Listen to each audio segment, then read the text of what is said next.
लोकतंत्र का मंदिर वो जगह जहां देश की नीतियां बनती हैं, जहां जनता की आवाज गूंजनी चाहिए। लेकिन आज जब हम संसद की ओर देखते हैं तो वहां चर्चा और संवाद की आवाज नहीं, बल्कि सिर्फ हंगामे और नारेबाजी का शोर सुनाई देता है। आप इनको ये सिखाते हो क्या? तख्तियां लेकर आना, मेज थपथपाना, ये आपकी पार्टी के संस्कार नहीं रहे। तख्तियां लेकर आने पर सदन नहीं चलेगा। आज गुरुवार 24 जुलाई संसद के मानसून सत्र का लगातार चल रहा चौथा दिन था और आज भी नतीजा वही रहा, धाक के तीन बात। यानी जनता के करोड़ों रुपए खर्च होने के बावजूद संसद में कोई काम नहीं हो सका और दोनों सदनों को दिन भर के लिए स्थगित करना पड़ा। चलिए आपको विस्तार से बताते हैं कि आज दोनों सदनों में हुआ क्या। सबसे पहले बात लोकसभा की करें। सुबह 11 बजे जैसे ही सदन की कार्रवाई शुरू हुई, तस्वीर वही पुरानी थी। विपक्षी सांसद हाथों में तख्तियां लिए सदन के वेल में यानी बीचों बीच आ गए और नारेबाजी करने लगे। विपक्ष की मांग थी कि बिहार में विधानसभा चुनाव से पहले वोटर लिस्ट में जो स्पेशल इन्वेस्टिगेशन रिवीजन यानी SIR हो रहा है, उस पर सरकार सदन में चर्चा कराए। विपक्ष को इस प्रक्रिया में गड़बड़ी की आशंका है और वो इस पर सरकार से जवाब चाहता है।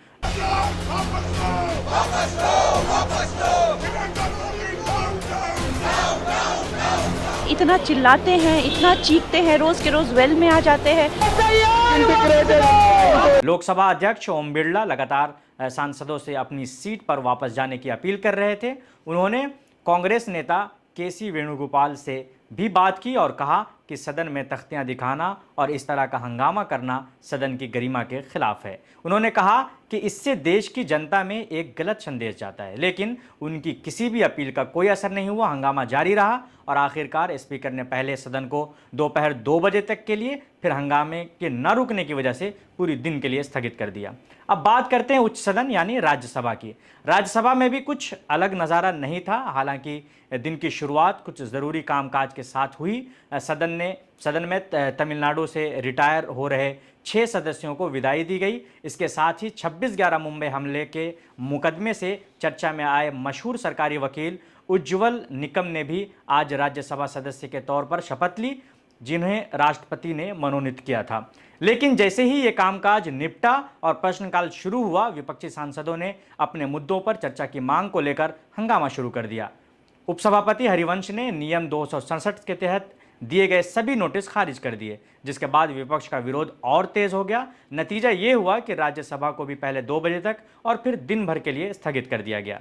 4 दिन दोनों सदन ठप और नतीजा 0 यानी 0। लेकिन इस पूरे गतिरोध के बीच कुछ बुनियादी सवाल उठते हैं जिनका जवाब देना होगा। पहला सवाल विपक्ष से। लोकतंत्र में विरोध जताना आपका अधिकार है, लेकिन क्या सदन की कार्रवाई को पूरी तरह ठप कर देना ही एकमात्र रास्ता है? क्या देश के दूसरे जरूरी मुद्दों को दरकिनार कर सिर्फ एक मुद्दे पर अड़े रहना सही है? जब स्पीकर बार बार शांति की अपील कर रहे हैं तो नियमों की अवहेलना करने से सदन की गरिमा को ठेस पहुंचता है। कितना जायज़ है?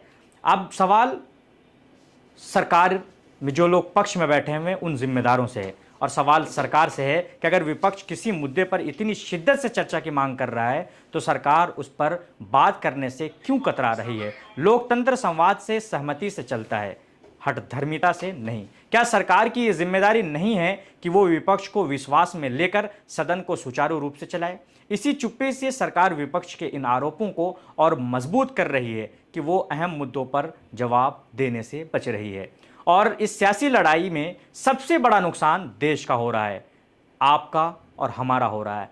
याद रखिए, संसद चलाने में हर मिनट 2.5 लाख रुपए से ज़्यादा का खर्च आता है। यानी पिछले 4 दिनों में देश के करदाताओं के करोड़ों रुपयों के बिना किसी काम के उसे ख़त्म कर दिया गया और उसे हंगामे की भेंट चढ़ा दिया गया।